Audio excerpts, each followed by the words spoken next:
வேப்பிலையின் வாசத்திலே கிரகதோஷம் போக்கிவிடு.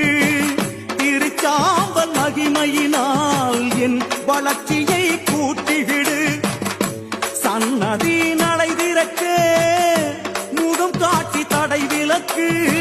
சிங்கார சதங்கை ஒளியன ஜடிஸ்வரம் போட்டி எழு. நவகோணம் உரையும் கருமாறி நவசக்தி ரூபங்களும் உருமாறி. நவகோணம் உரையும் கருமாறி நவசக்தி ரூபங்களும் உருமாறி.